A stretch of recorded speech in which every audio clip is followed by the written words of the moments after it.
Hello, it's me again from the kitchen. Soon I'll be in my new room. Um, we are gonna do that this weekend. I just don't know what day. And that'll be a little bit better. It's a smaller room, much smaller room, but it'll be better because it'll be warmer and I'll have the ability to be upstairs and able to do the chores while I'm getting stuff done, and I'll be able to use my workstation and all that good stuff. And then I won't miss packages and stuff like that. Trying to think. I was doing a little dinking around to try to figure out how to post videos from my phone because I wanted to do some stuff with the cats, and then we've got praying mantises out here. It looks like we're gonna have baby praying mantises if we're lucky. I need to look up their gestation period for these baby praying mantises, so that maybe we can watch them hatch. That'd be really cool. I got two little sack pods. Now that I know what they are, we're not gonna mess with them. Um, because they're pretty cool. Yeah, I did have really good sales the other day during the sale, the big sale, the anniversary sale that Famous Joe's had, and I sold it quite a bit. I sold a Kraken and some hanging towels and a couple of the ghosties and I think it was a pot holder. It's like $85 before everything got deducted, so that's really good. Um, and that was a really good sales day. But then I don't quite have enough to pay booth cost yet.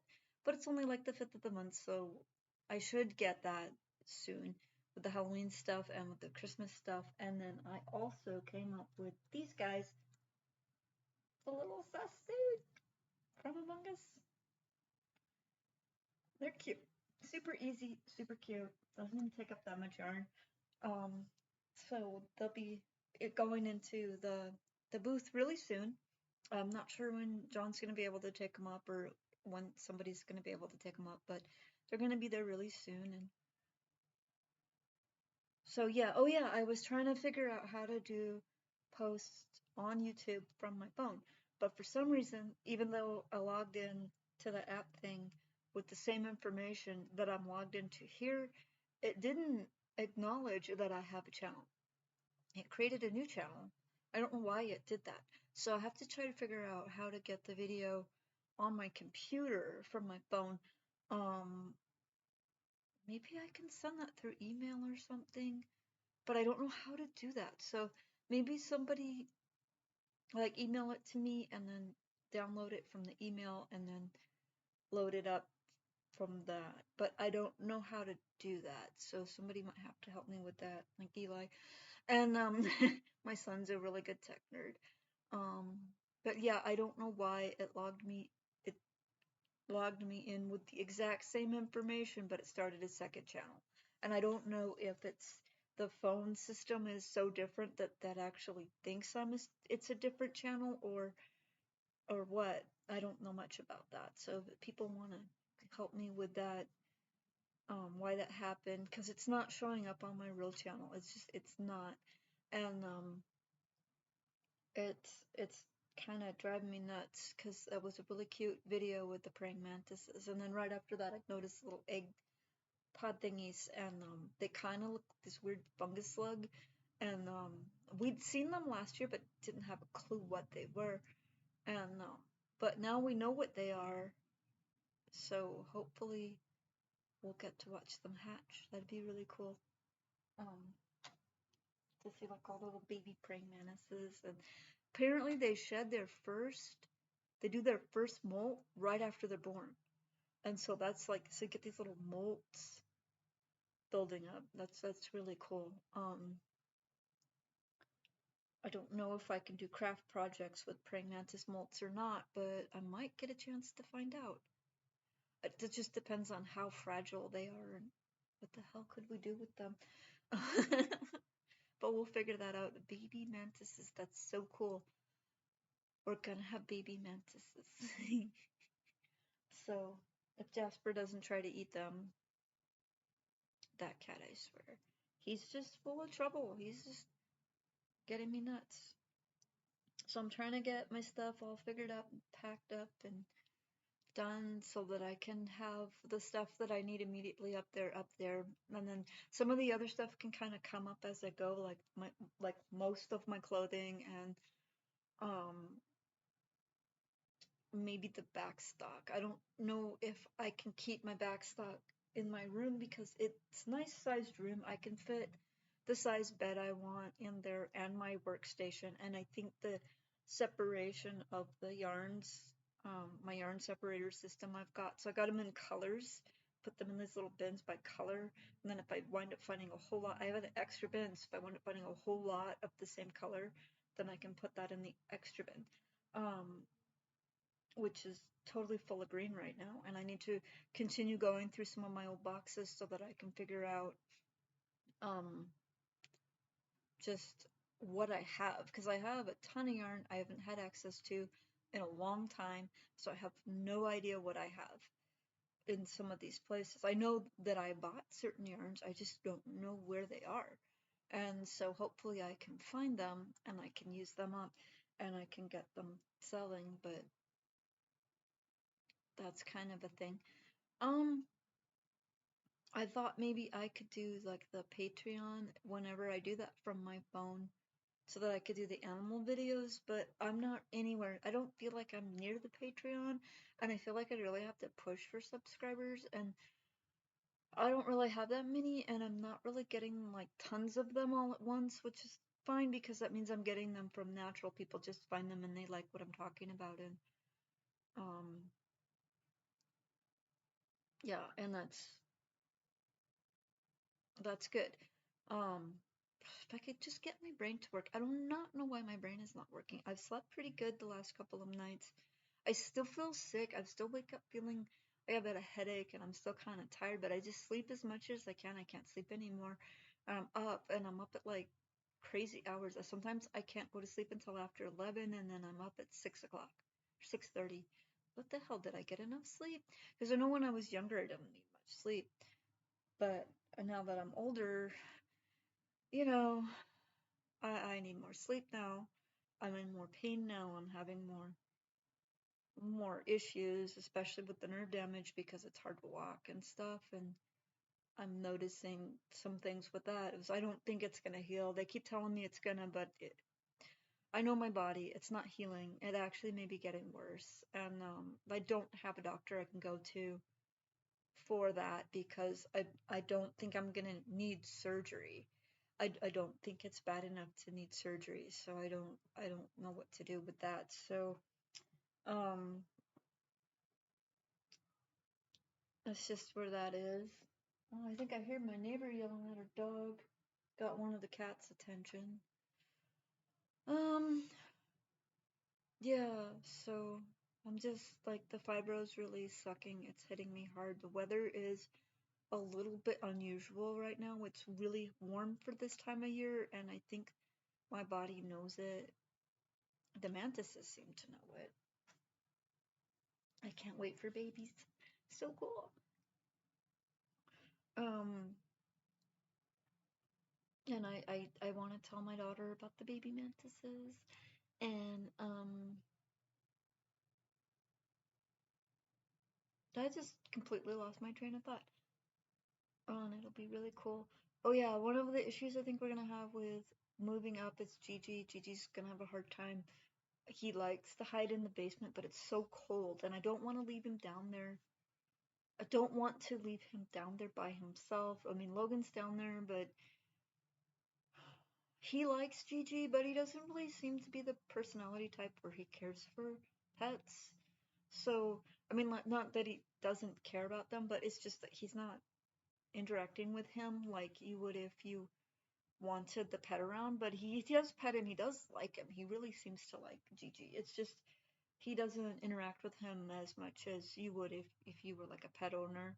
Um, so that's kind of where that is. It's just so it's not that I think Logan would ever hurt him or anything. So I'm not saying that, but I do think that I just don't want him down there. He's used to sleeping with me at night, and I don't want him alone at night. So we'll have to figure that out with Gigi.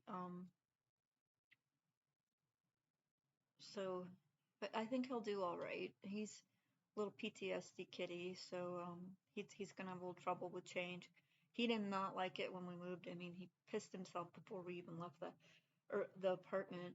Um, he just freaked out, and apparently Shania's little girl cat did the same thing. Um, Gigi and Minchi are abuse rescues, though I don't think Minchi's owner was actually trying to abuse her. He just had a series of unfortunate events that had a very bad effect on Minchi. But Gigi's original owner was actually very abusive, and I don't care how the courts look at things, I'm not giving him back to those people. Um, they are not getting him back. I don't even know who they are, so that's a really good thing. I mean, who spends the amount of money you would have had to spend to get this cat? I mean, he is considered show quality, and he's a Bombay Siamese mix, but they had him so anxious and scared that he can't do cat shows. Um, he's just, and when the pound took him, they didn't take any of his paperwork.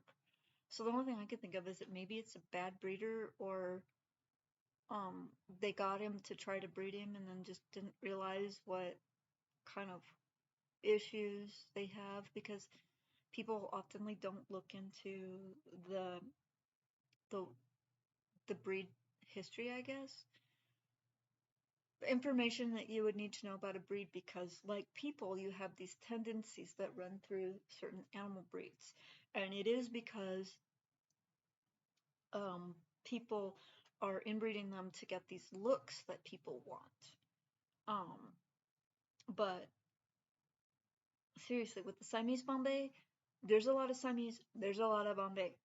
Don't need to interbreed them or inbreed them. But because of the history of inbreeding, these animals have issues. Siamese cats can have mental health issues, and it can be quite aggressive. They really only attach to one or two people, maybe three. So they can be really difficult to bond with, but that's what they were bred for, because they were bred.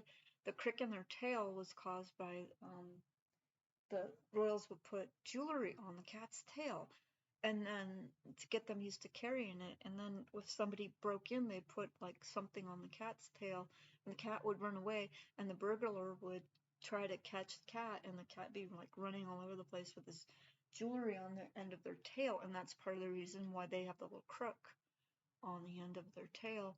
Um, and Gigi's crook is way more pronounced than it should be, which means somebody probably broke his tail at some point and it didn't heal right.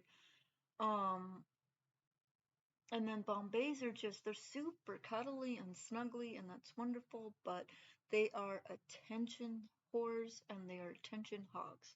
And they do this come hither thing. You try to leave and they swat at you. It's not aggression, but people do tend to think it's aggression. They're like, come back. Come back, I love you. Yeah, that's what it is. And um so that's something to be very much aware, especially if you're getting something like an emotional support animal, or a service animal, because their temperament is as important to what you want them to do as what they look like and what you think they're going to be like. So yeah, definitely do your research. Apparently Gigi's hypoallergenic, so Bombay Siamese mixes are great for people with allergies, but at the same time you have to be able to deal with what that can entail. Like Gigi has a lot of anxiety, and he will attack us when he gets these anxieties. Um, he's not like a mean kitty, but he will, and I know part of that is from the Siamese, and part of that is from him being abused, because like I said, he's a PTSD kitty, so sometimes I don't know what I'm doing wrong. I'm sure that I am doing something that's setting him off, but I don't know what it is, because very much like a little kid, he can't tell me what's wrong. He he can't tell me what he's been through. So that makes it hard, but we still love him because he's mostly like 98% of the time, this is the cuddliest, sweetest little lovey kitty you've ever met in your whole life. And he's very, very soft. But that little 2% of the time, he's a little jerk. So we feel like he's perfect for us because even though he does do that, because it's only about 2% of the time when we're getting that aggression, and we actually can see his anxiety growing, so we actually can avoid being attacked by just letting him do what he wants. Um, so and I'm noticing like some of the things that he does before he goes into full aggression anxiety mode. So when I'm seeing him do that, I'll move my hand so that if he wants to get up, because I think part of it is if you got your arms around him, which he loves, he wants to get up and like run away or whatever it is that he feels like he needs to do. But if he feels like he can't leave, then he's gonna get aggressive, and that's one of the things we've noticed. And then sometimes he just goes at you because, he's a cat. So yeah, that's a really good thing to note. I will mention that is like to be very careful about your temperament when you're getting either a service, especially if you're getting a service or emotional support animals. I don't recommend Chihuahuas. Obviously, they're not big enough to be a service dog, and they do have a tendency of being neurotic. um, love you one minute, bite you the next.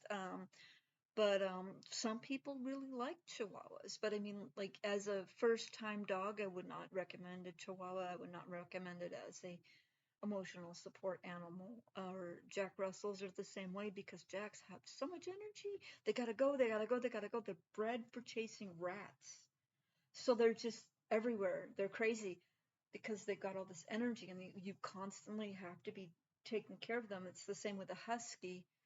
Um, they're definitely not good first dogs, and I don't see them, the jacks, as being good service animals or emotional support. But huskies, on the other hand, if you know what you're doing, you can. They do need a lot more exercise than most breeds. They do work really well for working dog.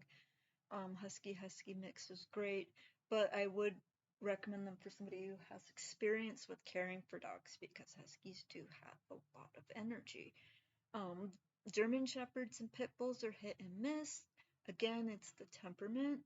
If they if they're really snippy or they come from a home where they're abused, they're probably not going to be very good for service dog, though they might be okay for emotional support depending on your experience with abused animals or ferals. Because part of the reason we did take Gigi is because they thought that he was a feral, which he's not, and I grew up on a farm. I have tons of experience with feral cats, so I know how to deal with them. And they didn't think that he would ever be cuddly. They didn't think he could be around other animals. And now he's like the sweetest little lab cat. He is a lab cat. You sit down, he's in your lap. It's adorable. He's just the sweetest little thing, and he gets along pretty good with Jasper.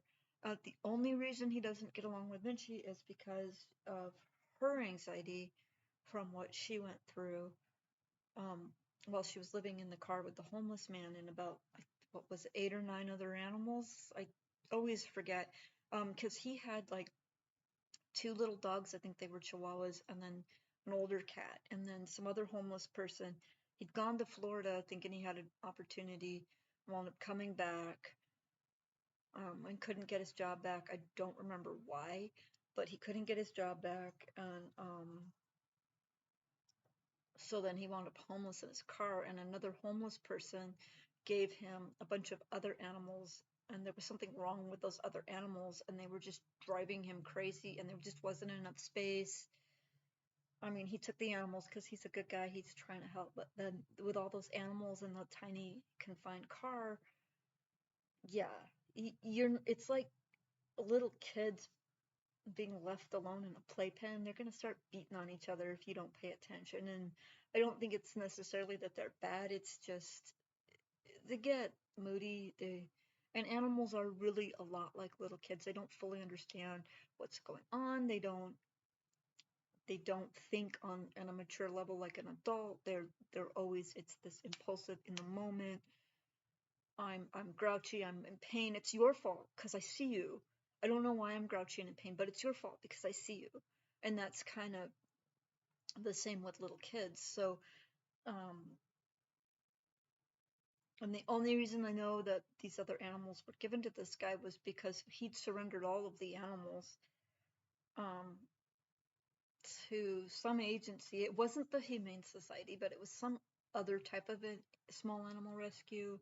Bellingham has a lot of animal rescues, even wildlife rescues. So I don't remember which one, but they were trying to figure out. They'd known that he'd used to work at Walmart, and they knew that my daughter had one of the animals. So they were trying to figure out if his animals were sick or if the other animals were sick, because and I was able to tell that lady that the cat that Shania had wasn't sick.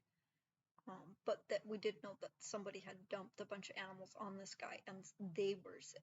And so I was able to answer her questions, so she didn't really have to worry about putting down the other two dogs, because the two dogs that he'd had weren't sick. The other dogs, I don't even know how many dogs there were. I think it was another cat or two other cats. They were sick because this original homeless person was not taking care of them at all. So, um, I don't know what was up with that, but yeah, like that's, so I guess that's another thing. Don't take on too much. Don't take on too much. Don't take on other people's problems. Um, if you're getting animals for like a disability service type thing, like an emotional support or service animal, don't take on someone else's problem, because if they're told they have to get rid of this animal because it's causing too many problems, you don't want that animal. You typically don't want that animal unless you have experience with animals and you know how to deal with whatever's wrong with it, and you know how to train that out. Because I mean, with Gigi, all it took was some love and care and letting him know he was safe, proper food. I mean, he is so food motivated, it's not even crazy. And I think a lot of animals are like that. Gigi really loves his species, especially his tuna, and that made it very easy to get him to come out of his shell, and um, to get him to start realizing that he was okay.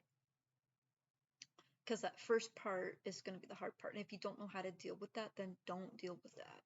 Because the animals that you get when you're disabled are supposed to be helping you more than you're helping them. And that's kind of the way it is. I mean, like I said, I got this cat thinking he was feral, because I've dealt with ferals before and I know exactly what to do, and it gives me a lot of joy to be able to care for something like that. And with Gigi, it wasn't a lot of work, it wasn't a lot of money. It was spending the time letting him know that he was safe. And then there was, of course, the thing where you're more likely to get hurt is when you force them out of their comfort zone so that they can enjoy their life. I had to do that. It took like, I don't know, it felt like forever, like 3 or 4 months working with him, like pulling him out from under my bed before he realized that it was his house too. And now, because I had a bed when we first got him, it was in such bad shape when we moved to Spokane. I just threw it away because nobody else would want it. I mean, the bed frame was even coming apart, so it sucked. It was a beautiful old day bed, though. I loved it, but you know, it's older than it was manufactured in 69 and I didn't come around until 73. So yeah, it wasn't in very good shape. And apparently the person who'd had it before me was rather large, so it had issues. But now I want to get a new bed, so hopefully we can figure that out pretty soon. I have been able to find bed frames that are reasonable price. The problem is the mattresses, the type that I need, are a little expensive, so I have to figure that out. But we are working on it. We are getting there. My Social Security, they're just gonna reopen my old case, the one that I tried to do about a year ago, but I couldn't because everything was still COVID-y.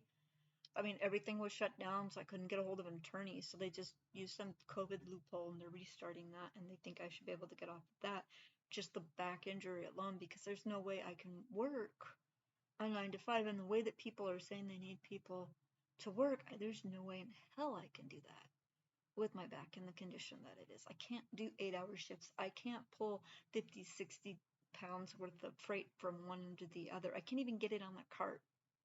So it's, I can't do it. I can't. um, uh, the younger people need to show up to work so that the worker shortage isn't a thing, because there's plenty of people that say they need jobs, but they're just not going to work because they don't want to do what I just described. They can, they just don't want to. And that's kind of one of the issues. And I know that some of this, I'm not saying everybody's bad for not working, but I know that some of this stuff, like Walmart does not treat you well. McDonald's has a history of not treating you well. There are companies that just don't treat their employees very well. You kind of get this slave master mentality, and like Walmart's problem was they had like 400 different levels of management. Not really, but it felt like it. That's when I worked there. And every manager has their own opinion of how to do things, and they wind up not following corporate recommendations. And that was exactly what was going on. So it was creating all kinds of issues, including health and safety issues, which is how I got hurt. Um, and then I found out that my injury might not have even been an accident. So I'm like, what the hell? But it's neither here or there. Um, it wasn't, I don't think it was like company thing, but I do know that there are issues with the way, especially older and disabled women are treated at Walmart stores across this country. Um, I don't know what's going on with that. I know they get sued a lot. I wish I could have sued, but the attorney I talked to gave me some bullshit story about how I needed 3 other people to say that the same thing was happening to them, and I needed to have like specific notarized documentation. The fuck do I have time to go get notarized documentation? It was just, they kept you so busy when you were working there, you couldn't even write down when the exact time that something happened. I had customers going in there because they knew they could attack us and not do anything. I mean, and I use that term, I use the term customer lightly. They knew that they could attack certain employees and nothing would happen. And like at the self-checks, we're stuck there. And the managers would oftenly tell us to ring people up, which we're not supposed to be doing, by the way. Self-check hosts are not there to ring you up. You want somebody to ring you up? Go to a regular cashier. Um, they're there for specific reasons. If there's an issue with the machine, we can only ring you up if we aren't full busy or if there's 2 people and we can't both be ringing you up.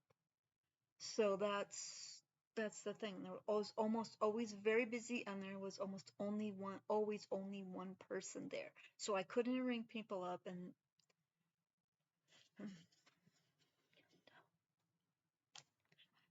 yeah, stop it, brain. Ugh, my brain is getting all weird. I hate that part of the post-traumatic stress. It just starts playing this little like movie clip. Ugh. Ugh. But at least that one's gone now, so that was a quick one. I think that's part of the reason people think I'm crazier than I am. I mean, I'll admit I'm crazy. But I don't think people really understand what the neuro aspects of post-traumatic stress, because it's actually your brain doesn't form correctly in childhood because you didn't have the experiences you were supposed to have, because whoever was in charge of you sucked big time. And so you don't have a brain that functions normal. You become considered, what's it, an aberrant brain or abnormal brain, because it didn't function right. And then that's something I'm learning about post-traumatic stress, is that you don't learn things correctly, and the level of stress hormone is just always in your brain when you're a kid, when you're going through this stuff. I shouldn't just say when you're a kid, but when you're going through this stuff, because some people get traumatized as an adult. the level of stress hormone is so high that it literally changes your brain function. So then you start having issues like having trouble sleeping, having troubles concentrating, having troubles remembering things, and even having troubles keeping yourself out of your own head. And you go to counseling, but some of these symptoms, they can only be like lowered. They can't go away because your brain is actually programmed to do that now. And I don't understand why people think it's okay to do stuff that would cause that to happen. But in my case, my mother was insane. I don't know what she had because, like most insane people, she did not want to go to the doctor and get treated. And um, I am not sure with all the stuff she was involved with why she wasn't arrested and forced to go in. I have no idea what was going on with that. So that was like 70s, 80s. Um, like somebody walking around outside. Oh, I'll check on that here in a minute. But that was like 70s, 80s stuff that was really common back then, that a pretty woman wouldn't go to jail for whatever reason. I have my suspicions as to part of the reason why my mom was never arrested or investigated, but I can't actually prove it. They do know that she was doing stuff like I think she did. Um, I can't prove it, and the people that were involved are mostly dead now, so that's just one of those things. But it was not a good time to be a little kid in a crazy lady's home. Just wasn't a good time to be a little kid. So um I'm glad that didn't take up the whole video, because I'd have to like, the other day I had that happen and I just couldn't come out of it. So I had to like restart the video because I didn't want that to be my video, because I don't really want you to watch me like completely fucking lose my mind. It's not a psychotic episode, like I said. It's like this little weird flashback movie, like crazy abuse thing movie that's going on in your head, and then you kind of start responding to that instead of what's actually there. And it is a really common symptom of post-traumatic stress syndrome, and I hate it. But yeah, I mean, I don't have a lot of the bad stuff going on. Like, I didn't have a drug problem. I didn't become a prostitute, which surprises the hell out of people. I didn't allow my mental issues to become something that I cannot manage, or that is creating legal problems, which you do. That's kind of where people got the idea that if you were abused, you would be like required to abuse other people, which is not true, by the way. So if you're being abused and people are trying to convince you that you're required to be abusive because you were abused, tell them to shut up. If it's a caseworker, especially if it's a caseworker from an agency like Child Protective Services, tell them to shut up, and you ask immediately go report it and ask for another worker, because that person just has a bad attitude and should not be working with people with disabilities, because we don't have the same abilities as people who aren't considered disabled. So you cannot walk into a disabled person's home and say, get out of that wheelchair and clean up this house, because I can't get out of the wheelchair. Yeah. But that's how it is sometimes. But yeah, that's just an example of somebody that's working for an agency that might be being inappropriate. Because like if you go into a home situation and these little things aren't being done, if there's a suspicion of neglect, and you find out that the main caregiver is in a wheelchair, then what you're supposed to do is help them get services so that they can afford like a maid or something. So that that person can come and do the cleaning and maybe some cooking and stuff like that, so that the person in the wheelchair isn't completely overwhelmed. Um, Fibromyalgia might also need the same services, but I just depends on how it's affecting the patient. I know I wish that they could have given me more services when my kids were little, because Eli would drive me nuts. His autism was so bad when he was little. Um, it was insane at times, and I couldn't keep up with the housework. I expect me to keep up with the housework. Single mom, an autistic kid, and a just younger, was all over the place. She was so active. Um, I can't do everything for them. Would you at least get me somebody that can come and help me figure out the mess they were making? That's something I wish I could have gotten. Maybe that's something I can look into doing when I get to the fordings of it. But anyways, I'm noticing this one's getting a little long, so I'm gonna let you go because I know you don't have forever to watch my videos. And I will talk to you later. If you like what I'm doing, like and subscribe. And if you want to give me some ideas on some things to talk about that happens with disabled people, leave a comment. I don't know. But have a good day, and I hope things are getting better for you guys. Bye.